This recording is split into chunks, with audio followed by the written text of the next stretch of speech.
ऊर्जा यानी कि एनर्जी, विश्व की जियो पॉलिटिक्स हो या फिर हमारी day to day life, energy के बिना कुछ भी संभव नहीं है। ये सब जानते हैं कि जिसने ऊर्जा को कंट्रोल किया है उसने इस विश्व को कंट्रोल किया है। लेकिन भारत के सामने चुनौती थी। प्रकृति ने हमें क्रूड ऑयल और गैस के भंडारों से वैसे नहीं नवाजा था जैसे दूसरे देशों को, तो हमें डिपेंड होना पड़ा अपनी ऊर्जा जरूरतों को पूरा करने के लिए इंपोर्ट पर। लेकिन हम यही नहीं रुके, हम लगातार उन रास्तों को खोजते रहे जिससे हमें एक एनर्जी इंडिपेंडेंट कंट्री की पहचान मिल सके। और सिर्फ इतना ही नहीं, हम इस विश्व को भी एनर्जी एक्सपोर्ट कर सके, जिससे आने वाले समय में इंडिया की हेजेमनी वैसे ही हो जैसे आज रशिया, यूएस या मिडिल ईस्ट की कंट्रीज की है। सरकार इसके लिए लगातार प्रयास कर रही थी और अभी हाल ही में गवर्नमेंट ऑफ इंडिया की तरफ से 20,000 करोड़ रुपए दिए गए हैं मिशन ग्रीन हाइड्रोजन के लिए। इससे पहले भी सरकार इलेक्ट्रिक व्हीकल्स पे काम कर चुकी थी, बट वो एक पर्टिकुलर सेक्टर में है, that is in transport sector. यहाँ पे अगर हम हाइड्रोजन पे काम करते हैं तो बहुत सारे जो हमारे उद्देश्य हैं उनको पूरा करने में मदद मिलेगी। सबसे पहली बात, भारत अपनी ऊर्जा जरूरतों के लिए आत्मनिर्भर हो पाएगा। दूसरा, भारत अन्य देशों को भी हाइड्रोजन फ्यूल यानी कि हाइड्रोजन ईंधन जो है एक्सपोर्ट कर पाएगा, जिससे हमारे स्ट्रॉन्ग रिलेशनशिप्स होंगे बाकी कंट्रीज के साथ। अन्य कंट्रीज अपनी ज़रूरतों के लिए, ऊर्जा ज़रूरतों के लिए हम पे डिपेंड होंगी। इसके अलावा भारत ने क्लाइमेट चेंज के प्रति अपनी प्रतिबद्धता जो दी हुई है इंटरनेशनल स्तर पर, उसको पूरा करने में हेल्प मिलेगी। हमारे यहाँ जो इंपॉर्टेंट सेक्टर्स है, फॉर एग्जांपल ट्रांसपोर्ट सेक्टर, उनको डीकार्बोनाइज करने में हेल्प मिलेगी। करीब 1/3 उत्सर्जन के लिए हमारा ट्रांसपोर्ट सेक्टर जिम्मेदार होता है, तो वहाँ पर हम हाइड्रोजन फ्यूल से चलने वाली कारों को डेवलप कर सकते हैं, जिस पर ऑलरेडी काम भी चल रहा है। आपको मैं एक न्यूज़ दिखाऊंगी जहाँ पर जो हमारे यूनियन मिनिस्टर हैं नितिन गडकरी जी, वो पार्लियामेंट गए थे हाइड्रोजन फ्यूल से चलने वाली कार से। तो भारत को अगर ये मल्टीपल अचीवमेंट्स लेनी है तो रिसर्च एंड डेवलपमेंट पर, टेक्नोलॉजी पर, इनोवेशन पर काम करना होगा, जिसके लिए सरकार ने अपनी प्रतिबद्धता दिखाई है। तो आज की वीडियो में इन सारे मुद्दों को हम डिटेल से समझने का प्रयास करेंगे। इसके साथ ही चीन किस तरीके से रेयर अर्थ मटेरियल्स पर अपनी जो हेजेमनी रखता है उसको टक्कर देने में भी हमें मदद मिलेगी, ये भी एक डाटा के माध्यम से देखेंगे। नमस्कार दोस्तों, मेरा नाम है Prachi. Super coaching IAS by text book में मैं करती हूँ आप लोगों का बेहद स्वागत। आइए देखते हैं, द हिंदू न्यूज़पेपर के फ्रंट पेज पर ये न्यूज आई थी, ग्रीन हाइड्रोजन मिशन। सेंटर ने इसको क्लियर कर दिया है और 19,744 करोड़ रुपए जो है सरकार ने इसके लिए दिए हैं। यहाँ पर आप ministry of new and renewable energy का एक प्रेस रिलीज देख सकते हैं पीआईबी पर। यह है 4 जनवरी 2023 का, जिसमें सरकार ने बताया है कि हमारा क्या मिशन है, इंडिया को एक ग्लोबल हब के रूप में जो है डेवलप करना। किस एरिया में? ताकि हम जो ग्रीन हाइड्रोजन है उसका प्रोडक्शन कर सके, यूटिलाइजेशन कर सके और एक्सपोर्ट कर सके। इसके अलावा इंडिया एनर्जी में जो है इंडिपेंडेंट बनेगा, हमारे मेजर सेक्टर्स को डीकार्बोनाइजेशन करने में हमें हेल्प मिलेगी। यहाँ पे देखिए सरकार ने कहा है 17,490 करोड़ रुपए साइट प्रोग्राम के लिए हैं, 1,460 करोड़ रुपए पायलट प्रोजेक्ट्स के लिए हैं, 400 करोड़ रुपए यहाँ पे रिसर्च एंड डेवलपमेंट के लिए भी दिए गए हैं। देखिए सिर्फ बॉर्डर पर ही हमें चीन की चुनौती का सामना नहीं करना है, सिर्फ युद्ध की ही तैयारी नहीं करनी है, और युद्ध के लिए भी एनर्जी चाहिए। चीन जितना ज्यादा टेक्नोलॉजिकल एडवांस अपने यहाँ पर हो रहा है, हमें उसको इस एरिया में भी टक्कर देनी पड़ेगी। आज तकनीक के मामले में कोई बार्गेन नहीं हो सकती है। आपको किसी भी तरीके से आपको as a technological advancement country के रूप में स्टैंड करना पड़ेगा। इसलिए देखिए सरकार अब ध्यान देने लगी है कि रिसर्च एंड डेवलपमेंट जैसी चीजों के लिए भी डेडिकेटेड फंड अलॉट किया जाए। हमें हर एक क्षेत्र में जो है चीन से आगे बढ़ना होगा, तभी जाके हम अपने बॉर्डर्स को भी सेफ रख पाएंगे। इसके अलावा बाकी कंट्रीज को अपने ऊपर डिपेंडेंट बनाना, ना कि हम दूसरों के ऊपर ऊर्जा जरूरतों के लिए निर्भर हो जाएं। हमें अपना फॉरेक्स रिजर्व कमाना है, हमें बाकी कंट्रीज के साथ रिलेशनशिप इंप्रूव करने हैं, तो हमें जो है एनर्जी वाले सेक्टर में काम करना पड़ेगा। और देखिए, अब एक मेमोरेंडम ऑफ अंडरस्टैंडिंग के बारे में अक्टूबर 2022 में इकोनॉमिक टाइम्स की तरफ से एक न्यूज़ दी गई थी, जिसमें ये कहा गया था कि हो सकता है 2025 तक भारत जो है सिंगापुर को ग्रीन हाइड्रोजन का एक्सपोर्ट कर रहा हो। तो ये हम करेंगे और इसको लेके हम ऑलरेडी एक मेमोरेंडम ऑफ अंडरस्टैंडिंग साइन कर चुके हैं। इसके अलावा यहाँ कुछ पिक्चर्स देख सकते हैं, जहाँ पर जो यूनियन मिनिस्टर नितिन गडकरी जी है, उन्होंने पार्लियामेंट को विजिट किया था एक FCEV व्हीकल के द्वारा। ये FCEV व्हीकल क्या होता है? फ्यूल सेल इलेक्ट्रिक व्हीकल, ठीक है। और ये जो फ्यूल सेल है, दरअसल इसमें हाइड्रोजन का हम यूज करते हैं, राइट है। हाइड्रोजन जो फ्यूल है उसको इंजन के इंटरनल कंबक्शन में यूज किया जा सकता है, या फिर फ्यूल सेल टेक्नोलॉजी के माध्यम से भी इसको यूटिलाइज किया जा सकता है। और वो बैटरीज के लिए भी बहुत अच्छा एक उपाय है। अगर हमें लिथियम, कोबाल्ट, निकल पर निर्भरता नहीं रखनी है, जो हमारे यहाँ ज्यादा नहीं होते हैं, उनका भी इम्पोर्ट करते हैं, तो हाइड्रोजन एक बहुत अच्छी सोर्स हो सकता है। क्यों? क्योंकि पृथ्वी पर बहुत ज्यादा हाइड्रोजन ऑलरेडी उपलब्ध है और पानी से हम हाइड्रोजन निकाल सकते हैं। पानी होता है H2O, अगर आप इसका इलेक्ट्रोलिसिस करते हैं तो हाइड्रोजन अलग हो जाता है और एक सब प्रोडक्ट के रूप में आपको ऑक्सीजन मिलता है, और ऑक्सीजन की जरूरत किसको नहीं है। यहाँ पे देखिए, ये जो मिशन है भारत को एक एनर्जी इंडिपेंडेंट कंट्री के रूप में जो है स्थापित कर देगा। कुछ पिक्चर्स देखिए, यूनियन मिनिस्टर की वायरल्स हुई थी, और यहाँ पे आप देख सकते हैं एक गाड़ी का मॉडल भी दिखाया गया है। और यहाँ पर आप देखेंगे कि ये आपको बेसिकली पावर्ड बाय हाइड्रोजन, ये आपको एक दिखाई दे रही होगी गाड़ी, राइट। तो काफी सारी पिक्चर्स वायरल हुई थी, और तब एक आप कह सकते हैं उम्मीद की किरण जगी थी कि फाइनली हम भी जो है एडवांस टेक्नोलॉजीज पर काम कर रहे हैं।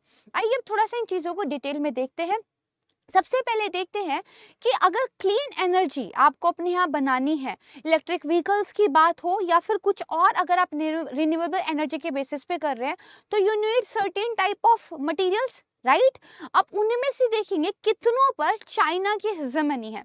यहाँ देखिए, clean energy metals are produced, ये दिखाया गया है, और clean energy metals are processed, ये दिखाया गया है। दरअसल जो इंटरनेशनल एजेंसी है, ठीक है, उसका ये पूरा का पूरा एक डाटा यहाँ पे दिखाया गया है, उसी को लेके इन्फोग्राफिक यहाँ पे बनाया गया है। आप देखेंगे कॉपर सबसे ज्यादा प्रोड्यूस होता है चिली में, निकल सबसे ज्यादा प्रोड्यूस होता है इंडोनेशिया में, कोबाल्ट कोंगो में, रेयर अर्थ जो मेटल्स है वो दरअसल 60% चाइना में जो है प्रोड्यूस होते हैं, और लिथियम देखिए 52% ऑस्ट्रेलिया में प्रोड्यूस होता है। तो ये तो ठीक है, रिजर्व है, यहाँ पे प्रोड्यूस हो रहा है, लेकिन प्रोसेस कहाँ पे हो रहा है? तो आप देखेंगे चीन का ही नाम है। अगर हम बात करें कॉपर की, 40% प्रोसेस हो रहा है चीन में, निकल 35% प्रोसेस हो रहा है चीन में, कोबाल्ट 65% प्रोसेस हो रहा है चीन में, और रेयर अर्थ 87% प्रोसेस हो रहे हैं यहाँ पर। और अगर बात करें लिथियम की, जो बैटरीज के लिए बहुत इंपॉर्टेंट एक एलिमेंट है, ये इसका भी 58% प्रोसेस हो रहा है चीन में। यानी कि चुनौती देखिए बड़ी है, तो काम भी बड़ा करना पड़ेगा। हम बात करते हैं कि यूनियन कैबिनेट ने क्या बताया है कि अगर हम इस मिशन को लेकर आते हैं तो क्या कुछ हम अचीव कर पाएंगे। तो यहाँ पे देखिए, पहली बात तो ये है कि 50 मिलियन टन जो annual green house gas emission होता है, उसको हम अबेट कर पाएंगे, रोक पाएंगे 2030 तक। इसके साथ ही जो फॉसिल फ्यूल का हम इंपोर्ट करते हैं, लगभग 1 लाख करोड़ रुपए जो है हमने एस्टिमेट किए, जो है कम हो जाएंगे, रिड्यूस हो जाएंगे। इसी के साथ ही हम 8 लाख करोड़ का इन्वेस्टमेंट अट्रैक्ट कर पाएंगे, और साथ ही 6 लाख जॉब क्रिएशन जो है इस मिशन के माध्यम से होगी, और भारत अपनी क्लाइमेट चेंज के प्रति जो प्रतिबद्धताएं हैं उनको भी पूरा करने में सफल होगा। तो हाइड्रोजन फ्यूल है क्या? तो देखिए, हाइड्रोजन फ्यूल एक जीरो एमिशन वाला फ्यूल है, ठीक है, जिसको बर्न किया जाता है ऑक्सीजन के साथ। इसको फ्यूल सेल की तरह भी यूज कर सकते हैं, या इंटरनल कंबक्शन इंजन में भी यूज कर सकते हैं। इसके अलावा जो स्पेस क्राफ्ट प्रपल्शंस होते हैं, वहां पर भी इसको यूज किया जा सकता है। अब देखिए, हाइड्रोजन फ्यूल बनाने के कुछ अलग अलग तरीके होते हैं, उन तरीकों को 1-2 लाइन में थोड़ा समझ लेते हैं। सबसे पहला तरीका है कि आप जो है पानी का इलेक्ट्रोलिसिस कर ले। यहाँ पे इस प्रक्रिया को आप देख पा रहे हैं। पानी का जब आप इलेक्ट्रोलाइजर यूज करके इलेक्ट्रोलिसिस की प्रक्रिया करते हैं तो हाइड्रोजन अलग हो जाता है, ऑक्सीजन अलग हो जाता है। यहाँ पे कोई भी हार्मफुल गैस का एमिशन नहीं होता। और ऑक्सीजन का भी हम यूज कर सकते हैं। कोविड के टाइम पे ऑक्सीजन की कमी की कितनी खबरें हमने सुनी, तो इसको हम मेडिकल फैसिलिटीज में कितने बेहतर तरीके से यूज करके मोनेटाइज कर सकते हैं, ये आप समझ पाएंगे। तो पहला तरीका हो गया कि हम इलेक्ट्रोलिसिस का यूज करें। दूसरा तरीका होता है कि जो नेचुरल गैस है उसकी रिफॉर्मिंग या फिर दूसरा नाम है गैसिफिकेशन करके यूज कर सकते हैं। देखिए, नेचुरल गैस की जब स्टीम के साथ रिएक्शन की जाती है तो एक सिंथेटिक गैस बनती है। ये जो सिंथेटिक गैस है ये एक मिक्स्ड कंपोजिशन वाली होती है। इसके अंदर हाइड्रोजन है, कार्बन मोनोऑक्साइड है और साथ में स्मॉल अमाउंट में इसमें कार्बन डाइऑक्साइड भी होता है। तीसरा तरीका है फर्मेंटेशन का। जो बायोमास है यदि उसकी आप किण्वन कर दे, फर्मेंटेशन कर दे, उससे भी जो है हाइड्रोजन निकल सकती है। यानी कि वेस्ट टू एनर्जी का जो कॉन्सेप्ट है वो देखिए लागू होता है। इसके अलावा बेसिकली जो हमने फर्मेंटेशन की प्रक्रिया से हाइड्रोजन को प्रोड्यूस किया है उसको मिक्स किया जा सकता है या कन्वर्ट किया जा सकता है अमोनिया में या फिर सिंथेटिक गैस में, एंड देन उसका इजी लिक्विफिकेशन किया जा सकता है, उसको ट्रांसपोर्ट किया जा सकता है। लेकिन देखिए चुनौतियां भी है। चुनौती ये है कि पहली बात तो जो इलेक्ट्रोलाइजर्स होते हैं उनकी अभी भारत में वैसी प्रोडक्शन नहीं होती है, तो सरकार को कुछ इंसेंटिव्स देने पड़ेंगे, इसको लेके काम करना पड़ेगा। दूसरा जो हाइड्रोजन है एक्चुअली वो रिएक्ट बहुत तेजी से करता है। छोटा सा अमाउंट भी अगर हवा में चला जाता है तो वो रिएक्ट करता है, तो इसको स्टोर करना, ट्रांसपोर्ट करना, हैंडल करना मुश्किल होता है और अभी इसको ये महंगा बनाता है। तो हमें सबसे पहले जो प्राइस है उनको दरअसल इस लेवल पर लेके आना पड़ेगा कि हम इसका एक बड़े लेवल पर प्रोडक्शन भी करें, यूज भी करें एंड देन फिर एक्सपोर्ट भी करें।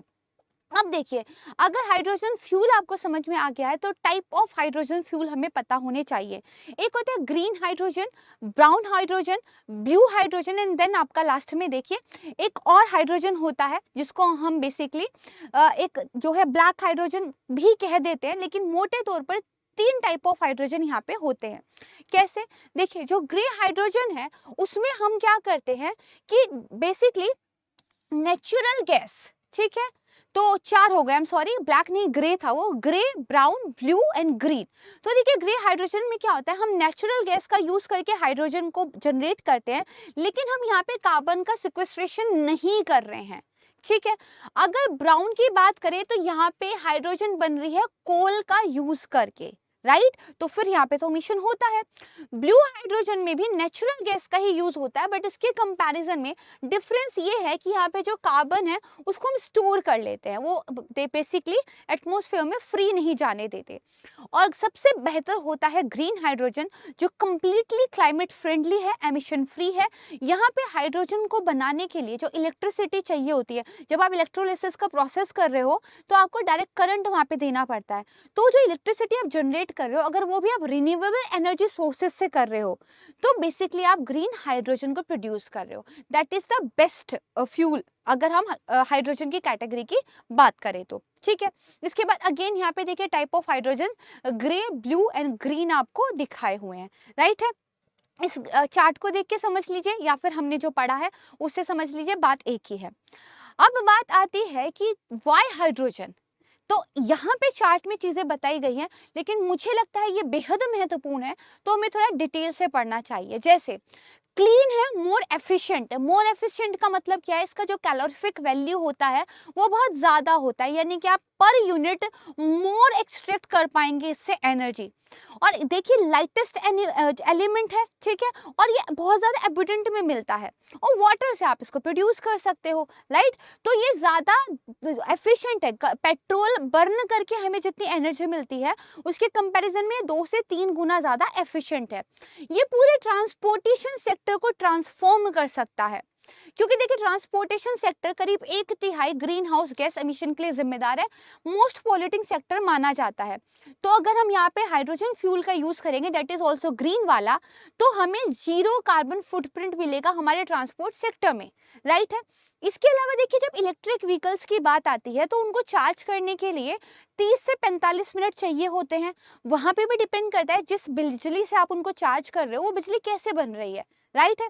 दरअसल यहाँ पे अगर आप हाइड्रोजन फ्यूल यूज कर रहे हो तो आपको सिर्फ 5 मिनट की ही जरूरत होती है, तो आपका टाइम भी सेव होता है, राइट। इसके अलावा जो कार है उनका बेटर एनर्जी स्टोरेज होता है, per unit volume and weight के अकॉर्डिंग देखा जाए स्पेस भी ज्यादा होता है, ठीक है।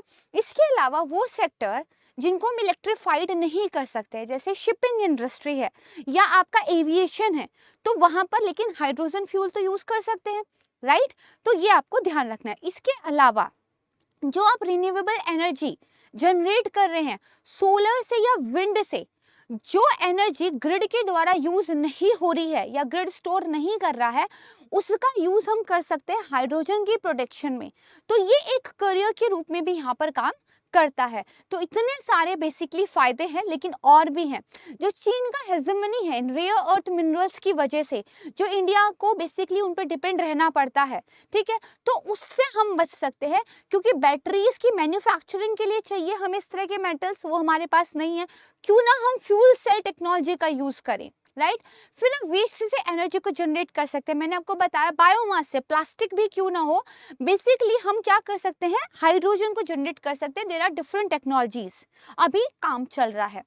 इसके अलावा जो इंडिया का करंट अकाउंट डेफिसिट है उसको कम करने में मदद मिलेगी, क्योंकि अभी हम अपना बहुत ज्यादा फॉरेक्स रिजर्व जो है क्रूड ऑयल और नेचुरल गैस के इंपोर्ट पे कर रहे हैं। India 85% of its oil and 53% of its gas demand जो है वो इंपोर्ट करता है। ग्रीन हाइड्रोजन हमारी फॉसिल फ्यूल पर डिपेंडेंसी को कम कर देगा, और फिर घूम फिर कर बात वहीं आ जाती है, जो एनर्जी को कंट्रोल करता है वो वर्ल्ड को कंट्रोल करता है। और अगर आप अपनी एनर्जी खुद जनरेट कर पाते हैं तो आपको चिंता नहीं करनी पड़ती कि कहीं युद्ध अगर हो गया है तो हमें इतनी ठंडियों में गैस को देगा, जैसे कि यूरोप को फेस करना पड़ा। तो this is all about in this video about the green hydrogen mission, right. अभी आप मुझसे कनेक्ट कर सकते हैं टेलीग्राम चैनल पर, प्राची मैम टेक्स्ट बुक करके सर्च करेंगे मिल जाएगा। मैं इस लेक्चर का पीडीएफ वहां पे शेयर कर दूंगी, इंपॉर्टेंट है, पता होना चाहिए। साथ ही अगर आप अपनी यूपीएससी की प्रिपरेशन के लिए हमारे साथ जुड़ना चाहते हैं तो मोस्ट वेलकम। हमारे यहाँ सुपर टीचर्स के द्वारा आपको सुपर तरीके से पढ़ाया जाता है, that too in very affordable price. अगर आप ऑनलाइन और ऑफलाइन कोचिंग्स के साथ कंपेयर करेंगे तो हमने एक स्टूडेंट सेंट्रिक सॉल्यूशन दिया है जो कि अफोर्डेबल है। इसमें भी अगर आप अपना फैकल्टी कोड यूज करते हैं, जैसे मेरा फैकल्टी कोड है प्राची सी, तो आपको एक फर्दर डिस्काउंट मिलता है। तो आज के लिए बस इतना ही, जल्द मिलूंगी मैं आपको एक नई वीडियो के साथ। तब तक के लिए खुश रहिए, स्वस्थ रहिए और सुखी रहिए। Thank you so much. जय हिंद।